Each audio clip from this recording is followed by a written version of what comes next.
Science और maths में एक टॉपिक होता है जिसे कहते हैं directly proportional and inversely proportional, अनुक्रमानुपाती और व्युत्क्रमानुपाती। ये टॉपिक अक्सर मैथ्स और साइंस दोनों में आपको देखने को मिलते हैं, जहां पर किसी एक वैल्यू का इंक्रीमेंट पीछे की वैल्यू से रिलेट करता है या उस वैल्यू का डिक्रीमेंट और पीछे की वैल्यू से रिलेट करता है। मतलब अगर किसी एक के बढ़ने से अगला बढ़ता है, किसी एक के घटने से अगला घटता है, तो इसे कहते हैं अनुक्रमानुपाती। मतलब आपका ही अनुक्रमण कर रहा है, आपको ही फॉलो कर रहा है। व्युत्क्रमानुपाती एकदम डिफरेंट होता है। व्युत्क्रमानुपाती में जब किसी चीज को हम बढ़ा रहे हैं उसके रिस्पेक्ट में अगला घटता है तो व्युत्क्रमानुपाती मतलब अपोजिट रिस्पॉन्स होता है, और घटाने से बढ़ता है, बढ़ाने से घटता है। जैसे आपने सुना होगा, जैसे मान लीजिए ये देखिए पेन है, पेन के दो हिस्से हैं, एक हिस्सा ए है, एक हिस्सा ए है। इधर निब है, इधर से हम लोग लिखते हैं, इधर ये बेस होता है इसका, इसका बालूम होता है, इसका जैसे अपना आयतन है। अगर मेरा हाथ है, आप देखिए, इस बालूम को लेकर के अगर मैं हाथ पे प्रेस करता हूं तो मुझे कोई दिक्कत उतनी नहीं है, बहुत हार्ड प्रेस करने में भी दिक्कत नहीं है, क्योंकि बालूम ज्यादा है। बालूम ज्यादा है तो प्रेशर कम लग रहा है। जब इधर बालूम हमने कम कर दिया, आप दबाइए, देखिए अभी थोड़ी देर के बाद दर्द होने लगेगा। तो इसी को कहते हैं इनवर्सली प्रोपोर्शनल। मतलब जब बालूम ज्यादा था तो प्रेशर कम था, जब बालूम कम था तो प्रेशर ज्यादा था। इसे कहते हैं व्युत्क्रमानुपाती। उसी तरह से जैसे टेम्परेचर बढ़ाइए तो प्रेशर बढ़ता है, टेम्परेचर घटाइए प्रेशर घटता है, जिसे कहते हैं अनुक्रमानुपाती। तो अनुक्रमानुपाती और व्युत्क्रमानुपाती में एक का होना दूसरे पर डिपेंड करता है। मैथ्स में जब ये टॉपिक रेशियो में बनकर आता है, और खास करके एनटीपीसी के एग्जाम में, ग्रुप डी के एग्जाम में, अक्सर और किसी एग्जाम में नहीं देखने को मिलता है, लेकिन रेलवे में जरूर देखने को मिलता है। रेलवे इसीलिए यूनिक है, इसमें सवाल कुछ ऐसे डिफरेंट दिख जाते हैं एक टॉपिक के, जो आपको अन्य परीक्षाओं में नहीं दिखते हैं। तो इसलिए मैंने इस टॉपिक को मेंशन करने की कोशिश करी है।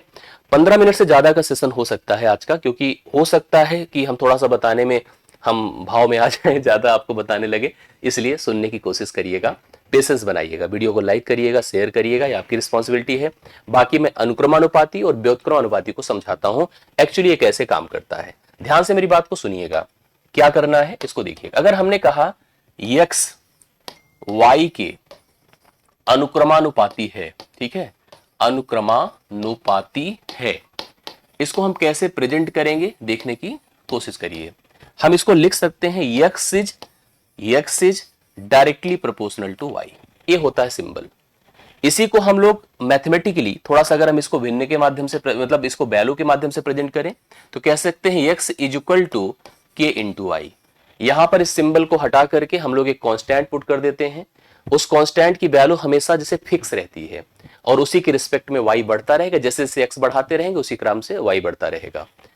व्युत्क्रमानुपाती अगर यही होता, जैसे जो आपका अनुक्रमानुपाती लिखा है, अगर ये व्युत्क्रमानुपाती लिखा होता तो व्युत्क्रमानुपाती में क्या होता देखिएगा, आप समझेंगे, अभी आपको क्लियर हो जाएगा। क्या x is directly proportional to, अगर व्युत्क्रमानुपाती लिखा तब भी इसका कोई डिफरेंट सिंबल नहीं होता है, बस इसका रेसिप्रोकल आप कर दीजिए, 1/y कर दीजिए।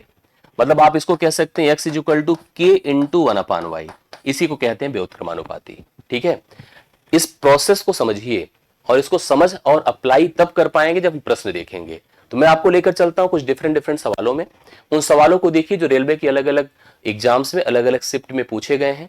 एक्चुअली देखिए कैसे वर्क करते हैं, और इस पूरे सेशन को 15 से 20 मिनट मैं कोशिश करूंगा 15 मिनट में करने की, लेकिन कम मतलब थोड़ा हो सकता है समय ज्यादा लग जाए, तो कोशिश करूंगा कि आपका यह पार्ट यहीं पर कंप्लीट हो जाए।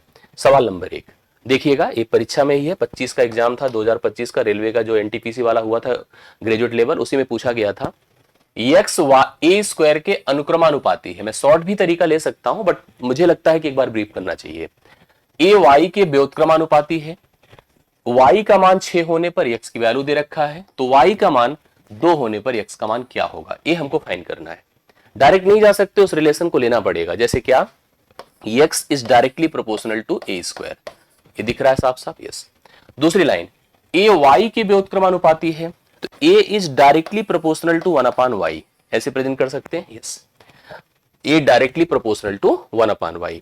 अब हमको इनको कनेक्ट करना है, हमें यहां पर एक्स वाई की वैल्यू को अलग अलग तरीके से लेकर के जो अगली रिक्वायरमेंट्स है उसको पूरी करनी है। मतलब यहां पर जैसे अगर कोई ऐसे सोचने लगे कि y का मान जब 6 है तो x का 97 है, तो उसी रिस्पेक्ट में हम लोग y का मान 2 लेने पर x का मान क्या होगा, तो फंस जाएंगे अगर आप डायरेक्टली सोचते हो तो। मैं जैसे बता रहा हूं सुनिएगा, इन दोनों को फॉलो करिए। जैसे आप लोग गैस लॉ पढ़ते थे, चार्ल्स लॉ, बायस लॉ और लॉस जो पढ़ते थे उसमें मिलाते थे, याद होगा कि नहीं ये चीज, उसी तरह से कुछ ऐसे है। यहां पर अगर हम चाहें तो थोड़ा सा यहां पर डिफाइन कर सकते हैं क्या, जैसे मैं लिख दूं a square. Is directly proportional to 1/y²। कर सकते हैं कि नहीं बोलिए। जैसे हमने a की जगह a² किया तो यह भी 1/y² हो गया। ऐसा मैं क्यों कह रहा हूं, क्योंकि इस a² की जगह मैं x का यूज कर सकता हूं, क्योंकि आपने देखा था कि x के ही प्लेस पे तो a² लिखा हुआ था। तो आप यहां से लिख सकते हैं x is directly proportional to 1/y²। ये रिलेशन आपका फॉलो अप हो रहा है। ये अगर आपको लर्न हो जाए, पता हो जाए, या बाद में मैं एक शॉर्ट फार्मूला भी बता दूंगा जिसका उपयोग करके आप डिफाइन कर सकते हैं। अगर x आ रहा है directly proportional to 1/y², correct है, तो आप यहां क्या कर सकते हैं, यहां लिख सकते हैं। अब यही जो पीछे मैंने आपको बताया, प्रोपोर्शनल हटा करके इक्वल करने के लिए आपको एक कांस्टेंट यूज करना पड़ेगा। मतलब आप लिखिए x is equal to k into 1/y²। आप ऐसे लिख सकते हैं इसको। अब आपको क्या करना है, पहली लाइन का यूज करना है। इसका कहना है कि अगर y का मान 6 है तो x का मान बोलो कितना है, 97। तो x की जगह हमने कितना कर दिया, 97 बराबर k कर दिया गुणे 1/y², मतलब 6 का वर्ग अर्थात 36 हो गया। Means k is equal to 97 गुणे 36 हो गया। करेक्ट है कि नहीं, 97 गुणे 36 हो गया। अब एक लास्ट स्टेप पे हम लोग चलते हैं और इसी स्टेटमेंट का यूज करते हैं जो ये अपने पास है, x और y की जो रिलेशन को प्रेजेंट कर रहा है, क्योंकि मेन काम यही है। यहां से हम इधर चले आते हैं क्योंकि इसकी वैल्यू हमें ए दे पाएगा। तो हम लोग लिखेंगे क्या कि x is equal to k/y²। लिख सकते हैं यस। क्वेश्चन कह रहा है कि अब यहां पर अगर y का मान 2 है, देखिए लिखा होगा, तो x का मान बताना क्या होगा। x की जगह पर हमको फाइंड ही करना है। k का मान मैंने लिख दिया 97 है, गुणे कितना है 36 है, डिवाइड कितना करना पड़ेगा y² मतलब 2 का स्क्वायर जो कि 9 होगा, सॉरी 4 होगा, 9 कैसे हो सकता है, 4 होगा। लिखिए 4, 4 9 36 होता है, 9 7 63 है, 9 6 54 है, 54 6 कितना होता है, देखिए 9 9 81 है, 81 6 कितना होता है, 87 होता है। 873 है x का मान, जो कि आप लोग नोट कर सकते हैं। यही चीज हम लोग चाहते तो थोड़ा सा हम एक प्रोसेस यूज कर सकते थे क्या, बट वही होता है ना कि जैसे हम ऐसे कर लेते हैं, मैं आपको बता दूं थोड़ा सा, लेकिन वो अलग अलग सवाल के लिए अलग अलग तरीके से कनेक्ट करना पड़ता। आपने यहां पर इसका उत्तर देख ही लिया होगा, बी ऑप्शन है राइट सोल्यूशन में। हम चाहते थोड़ा दिमाग लगा सकते थे, जैसे क्या, x की वैल्यू कितनी है, पहले 97 है, ठीक है, x की वैल्यू 97 है। अभी x हमको पता करना है, y की वैल्यू की तरफ चले। y की वैल्यू तभी कितनी थी, 6 थी ना, 6 थी, और अभी क्या है, अभी 2 है। इसका हम लोग कर दें होल स्क्वायर, बस इसको उल्टा कर दीजिए, अपने आप चीजें सेट हो जाएंगी। जैसे आप यहां लिख सकते हैं 2 और इसको लिख दीजिए यहां पर कितना, यहां पर लिखिए 6 और इसका कर दीजिए होल स्क्वायर। तो आप इसको देख सकते हैं, यहां पर ट्राई कर सकते हैं। जैसे हम लोग यहां पर कितना रख सकते हैं भाई, ये 2 का वर्ग 4 होगा और ये आप 36 हो गया, तो इधर ही जाएगा। क्रॉस मल्टीप्लीकेशन अगर आपको करना है क्योंकि वर्ग किया है, तो x का मान कितना हो जाएगा बताइए, x का मान हो गया 36 गुणे 97 बटे आप 2 दूना 4 कर दीजिए, तो वही चीज आपके सामने बनकर आ रहा है। तो आप इसका उपयोग कर सकते हैं इस फार्मूले का, बट ये तब होगा जब ये कंडीशन होगी। लेकिन यही कंडीशन अगर डिफरेंट हो गई तो आपको सवाल तो आएगा, आप इस प्रोसेस को लेकर सवाल का उत्तर नहीं कर पाएंगे। क्लियर है, इसलिए जैसे मैंने बताया थोड़ा डिफाइन करिए। और आप आइए अगले सवाल पर। अगला सवाल देखो क्या कहता है, उसी तरह का है जो पीछे किया है, कोशिश करेंगे तो आंसर आएगा सेम वही। हम चाहे तो उस पैटर्न का यूज करके आंसर कर सकते हैं इसमें, क्योंकि वही रिलेशन दिया है, x a² के अनुक्रमानुपाती, a y के व्युत्क्रमानुपाती, y का मान अगर 20 है तो x का मान 39 है, y का मान 2 होने पर x का मान एकदम वर्बल उसी तरह से जाया जा सकता है जैसे अभी हम लोगों ने किया। एक बार फिर से मैं चाहूंगा प्रोसेस को देख लें, जिससे कि आपको फिर से मेमोराइज हो जाए, याद हो जाए, तैयार हो जाए। क्या लिख रहा हूं, फिर से वही लिख रहा हूं, ध्यान दीजिएगा। मैंने इसीलिए बोला कि समय थोड़ा सा ज्यादा लग सकता है, ठीक है। मैं पिछला रिवाइज इसलिए नहीं किया क्योंकि मुझे पता है अगले सवाल में चीज आपको दिख जाएगी। x is directly proportional to a² है, ठीक है, a is directly proportional to 1/y है, देखिए लिखा होगा। इसके बाद हम लोग लिख सकते हैं क्या, यहां से देख करके a² is equal to 1/y² लिख सकते हैं। a² की जगह पे x लिख सकते हैं। x is directly proportional to 1/y² कर सकते हैं, that means x is equal to k/y² कर सकते हैं। करेक्ट है। अब यहां पर हमें क्या करना पड़ेगा, दैट मींस हमारे पास है x is equal to k/y², ठीक है। अब अपने को हमें k की वैल्यू फाइंड करनी है, क्योंकि इसने कहा y का मान जब 20 होगा, y का मान जब 20 होगा तो x का मान 39 होगा, तो x की जगह हमने 39 कर दिया, k कर दिया, y का मतलब 20 है तो 20 का वर्ग कर देते हैं, सिंपल 400, अर्थात k की वैल्यू कितनी हो गई 39 इंटू 400, ऐसे रख दीजिए और कुछ मत करिए। करेक्ट है। अब आपको फिर यही लेना है और यहां से चल करके हमें x की वैल्यू निकालनी है जब y का मान कितना हो जाए, 2 हो जाए। तो लिखिए x is equal to k/y², correct है। के की जगह आप, क्योंकि हमें x ही फाइंड करना है, के की जगह लिखिए 39 इंटू 400 लिख दिया हम लोगों ने, डिवाइड बाई y की वैल्यू इसने अभी कितना दिया है 2, 2 का वर्ग करेंगे तो कितना होगा 4, 4 से इसको भाग करें 100 हो गया, पूरा हल करने पे 3900 होगा। यही अगर हम शॉर्ट में करे होते, जो पीछे अभी प्रोसेस पढ़ रहे थे हम लोग, उसका यूज कर लेते तो इतना हमें तामझाम करना ना पड़ता। बट मैं चाहूंगा कि आप सीखिए, ठीक है, मैं चाहूंगा आप सीखिए, नहीं तो कंफ्यूज हो जाएंगे, ये प्रोसेस आपका गलत करा देगा आंसर। ये मैं समझ पा रहा हूं इसलिए मैं बोल रहा हूं। x की पहले की वैल्यू कितनी है 39 लिख दीजिए, यस। अभी की वैल्यू कितनी है x की, कंफर्म करिए। अभी की वैल्यू नहीं पता, यही हमको फाइंड करना है। अभी की वैल्यू y की कितनी है 2 है, उल्टा करना होता है, उल्टा। तब की वैल्यू कितनी थी 20, तो 20 इसका कर दीजिए भैया होल वर्ग, ठीक है, इसका करिए होल वर्ग। अभी क्या कर सकते हैं हम, थोड़ा सा चाहे शॉर्ट कर सकते थे इसको, मतलब आप कोशिश कर सकते हैं जैसे 1 कर दें, इसको 10 कर दें, तो 10 का वर्ग होता है 100, 100 को गुणा कर दें, x का मान कितना हो जाएगा 3900। समझ में आ गया तो उत्तर देखिए आ गया। और अगर आपको मतलब नहीं जैसे ये कनेक्ट करता है तुरंत, तो आप प्रोसेस फॉलो करिए जैसा मैंने अभी बताया। ये आपका शॉर्ट मेथड देखिए इतने में आंसर आया है, बट कोशिश तो करना पड़ेगा ना, इसलिए आपको इसको प्रॉपर समझना है जैसा कि मैंने बताया है। थर्ड क्वेश्चन पे आइए। देखिए सवाल देखिए बदल गए, वर्डिंग चेंज हो गई, तो आप कंफ्यूज हो जाएंगे।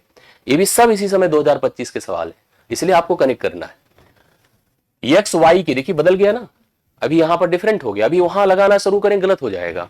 एक्स वाई के व्युत्क्रमानुपाती है, वाई जेड के व्युत्क्रमानुपाती है, दोनों व्युत्क्रमानुपाती पे चल रहे हैं। अब किसी विशेष स्थिति में कह रहा है एक्स अगर 1/2 है, जेड 1/74 है, तो जेड अगर 7 होगा तो एक्स का मान बताओ कितना होगा। देखिए कनेक्ट वैसे ही करेगा, बट समझना पड़ेगा अच्छे से। जैसे क्या, X is directly proportional to 1/y, दूसरी तरफ y is directly proportional to 1/z, correct है, यस। आप समझ पा रहे होंगे इस चीज को, यहां पर इसको देखते चलिएगा। अगर y is directly proportional to 1/z, that means हम इसको दोनों को कैसे कनेक्ट कर सकते हैं, दैट मींस हम ये लिख सकते हैं क्या, इन दोनों को देखकर, इन दोनों को, क्योंकि x के व्युत्क्रमानुपाती है 1/y, और यहाँ पे y किसके व्युत्क्रमानुपाती है, z के 1/z के, y व्युत्क्रमानुपाती 1, इसका मतलब हम लिख सकते हैं क्या, क्योंकि x y के साथ व्युत्क्रमानुपाती है, y z के साथ व्युत्क्रमानुपाती है, इसका मतलब x जो होगा पता है अनुक्रमानुपाती होगा किसके साथ, x अनुक्रमानुपाती होगा z के साथ। क्योंकि देखो जैसे दो लोग, x जो है y के साथ विरोध में है, विपरीत में है, y z के साथ विरोध में है, x y के साथ विरोध है, y z के साथ है, तो कनेक्ट हो गया ना, दोनों साथ साथ हो गए, भाई भाई हो गए, x directly proportional to z हो गया। अगर x डायरेक्टली प्रोपोर्शनल z है, that means x is equal to k into Z लिख सकते हैं, आप लिख सकते हैं। अगर ऐसा हो गया तो आइए थोड़ा सा इधर देखते हैं। आप कह रहा है x अगर 1/2 है तो k रखिए, z की वैल्यू 1/74 कर दीजिए, यस। तो k का मान कितना हो जाएगा 74 डिवाइड बाई 2, 2 3 6 2 37 हो गया, k का मान 37, करेक्ट है, एक k का मान 37 हो गया। अब इसी पर, इसी कंडीशन पर अब फिर हम चाहेंगे तो हम रूल लगा सकते हैं, लेकिन हम चाहते हैं कि आप ऐसे ही करिए जैसा मैं बता रहा हूं, भले ही थोड़ा सा 2 स्टेप बढ़ जाए, लेकिन ऐसे ही करिए। x की जगह जैसे हमको पूछ रहा है x का मान क्या होगा, k की जगह हम 37 कर देते हैं, और z की जगह जैसे इसने कहा 7 है तो 7 करिए, 7 7 49 है, 7 तरीके 21, 21 4 25, 259 है कहीं पे, हाँ बिल्कुल डी ऑप्शन है राइट सोल्यूशन, आप लगा सकते हैं। ये अगर नहीं समझ पाएंगे तो फंस जाएगा, और समझ गया तो कोई दिक्कत नहीं, देखिए आराम से आंसर आ गया, कन्फर्म है ना, यस। नेक्स्ट क्वेश्चन देखिएगा, ये भी देखिए सवाल देखिए बदल बदल के आ रहे हैं, तो इसलिए मैं चाहूंगा कि एक प्रोसेस फॉलो करिए, एक पैटर्न फॉलो करिए। जैसे y x बटे x प्लस 3 के अनुक्रमानुपाती है, y is directly proportional to x plus 3 है, ठीक है। चलिए अब इसने कहा कि x का मान अगर 1 है तो y 8 है, थोड़ा आसान हो गया। अब x 2 है तो y का मान, इसमें कोई दो डिफरेंट रिलेशंस तो है नहीं, तो हम लोग सीधा सीधा चलते हैं और कंफर्म करने की कोशिश करते हैं। जैसे देखिए क्या, सबसे पहले लिखिए y is equal to k into X plus 3 है, यस। अगर कह रहा है x का मान 1 है तो y का मान कितना होता है 8, तो y का मान कर दें 8, k x की जगह 1, 1 प्लस कितना कर दे 3, तो 3 1 4 4 2 8, अर्थात k इज इक्वल टू कितना हो गया 2। अब इसी से हम वैल्यू फाइंड कर सकते हैं, कैसे देखिए, अब इसने हमसे कहा कि y की जगह पर हमको y की वैल्यू फाइंड करनी है, k का मान कितना आ चुका है 2 आ गया है, और x प्लस 3, x की जगह पे 2 रखे, 2 प्लस 3 कर दें, 3 2 5, 5 2 कितना होता है 10, अर्थात y का मान कितना हो गया 10। बी ऑप्शन राइट सोल्यूशन है, आप फटाफट बता सकते हैं, आसान हो गया सवाल, यस। इस तरह के क्वेश्चंस आप लोग ट्राई कर सकते हैं, देख सकते हैं, और मुझे लगता है कि समझ में भी आ रहा होगा। अगला देखिएगा, यह दिया गया है कि z x के समानुपाती है, समानुपाती भी अनुक्रमानुपाती होता है, वही समानुपाती होता है, और y के घन y क्यूब के व्युत्क्रमानुपाती हैं। और y के घन y क्यूब के व्युत्क्रमानुपाती है, मतलब किसकी बात कर रहा है? ये कह रहा है z x के समानुपाती है और y के घन मतलब y क्यूब के व्युत्क्रमानुपाती। इस लाइन को भी नहीं मिलाया तो सब बेकार हो गया। जैसे कैसे, देखिए z is directly proportional to x है इस कंडीशन के हिसाब से, जबकि यही z is directly proportional to 1/x y cube है। साफ साफ उसने लिखा है, पढ़िए इस लाइन को नहीं तो कंफ्यूज हो जाए। z x के समानुपाती और यही z y के घन y क्यूब के व्युत्क्रमानुपाती है। दिख गया? अब हम फिर वही चलिए इन्हीं दोनों को रिलेट करें। यहां पर हम z को देख रहे हैं दोनों के साथ, तो हम लिख सकते हैं क्या कि z is directly proportional to x/y cube. मिला दिया दोनों को। ये कितनी कंडीशंस अलग अलग बन रही हैं। अब क्या लिख सकते हैं, z इज इक्वल टू, इसलिए कोई एक डिफिनिट रूल नहीं लगा सकते हैं, इसलिए हम लोग अलग अलग सवालों के अलग अलग रूल पढ़ रहे हैं। ठीक है, z is equal to k into, अब यहां पर इक्वल लगाया तो तुरंत क्या आ जाएगा, k इंटू x/y क्यूब कर दीजिए। कर दिया हम लोगों ने। अब जो दिया है उसके हिसाब से k की वैल्यू निकाले। इसने कहा अगर x 5 है तो y 2 है और z 10 है, मतलब 3 वैल्यू है और 3 है भी देख रहे हैं हम सब लोग। तो z की जगह कितना कर दे 10, k हम रहने देते हैं, x की जगह 5 है और y की जगह पर 2 है। 2 का क्यूब कितना होगा 8, 10 अट्ठे 80, 80 बटे 5, x के बराबर 16 ना, कैसे 5 16 बार, k का मान 16 आ गया। यही चलिए अब इसने कहा है x अगर 15 है, y अगर 4 है तो z का मान बताना है। तो z is equal to, k तो आ ही दिया, हमको बता ही दिया आप लोगों ने, k आ गया। ठीक है 16 और हम क्या लिख दें, x की जगह 15, x की जगह भाई x का मान 15 और y का क्यूब करना है तो y 4 चौके 16 चौके 64 होगा, 4 का क्यूब है। तो z इज इक्वल टू कितना हो गया 16 गुणे 15 बटे 64, 16 चौके 64, 15 बटे 4 है कहीं पे। यस, पहला ही विकल्प है, पहला ऑप्शन है, राइट सोल्यूशन है। कैसा लगा सेशन आप कंफर्म करिए। समझ में सारे सवाल आए कि नहीं आए? जहां भी डाउट हो थोड़ा पॉज करिए, आराम से फिर से देखिए, कोई दिक्कत की बात नहीं है। एक सवाल होमवर्क में, ये सवाल आपके लिए होमवर्क है और इसका आंसर नहीं कमेंट करके बताया तो ठीक नहीं होगा। ठीक है, आप सबको अपडेट करना है, सबको बताना है कि इसका आंसर एक्चुअली क्या होगा। वीडियो कैसा लगा, वीडियो के सवाल सभी समझ में आए कि नहीं आए, कंफर्म जरूर करिएगा। नहीं आता है तो मुझे कमेंट कर देना नीचे। टॉपिक लिखिए, क्योंकि मैं टॉपिक जो सोच पा रहा हूं वो तो कर रहा हूं। जो टॉपिक आपको लगता है कि हाँ इस पर सवाल बन सकता है, इस पर सवाल अच्छा आ रहा है, थोड़ा पेपर एनालिसिस करो खुद भी, मेरे ही भरोसे थोड़ी रहना है भाई। कुछ तो खुद अपना करके दीजिए, कुछ अपनी व्यूज दीजिए, रिसर्च दीजिए कि हाँ सर इसको करवाएं। मैं करवाने के लिए तैयार हूँ, मैं खड़ा हूँ पढ़ाने के लिए। प्लीज सभी लोग बताएं और मैं वेट करूंगा आप सबके रिस्पॉन्स का, कमेंट्स का। बाकी अच्छा लगा हो तो लाइक शेयर जरूर कीजिएगा, फीडबैक अपने दीजिएगा, जो समझ में आता है नहीं आता लिखा करिए बस। ठीक है, एक कम्युनिकेशन स्थापित रहता है ना तो कनेक्टिविटी अच्छी बनी रहती है, आगे करने का मन करता है। थैंक यू सो मच, सभी को धन्यवाद। मिलते हैं नेक्स्ट सेशन में। Thank you so much.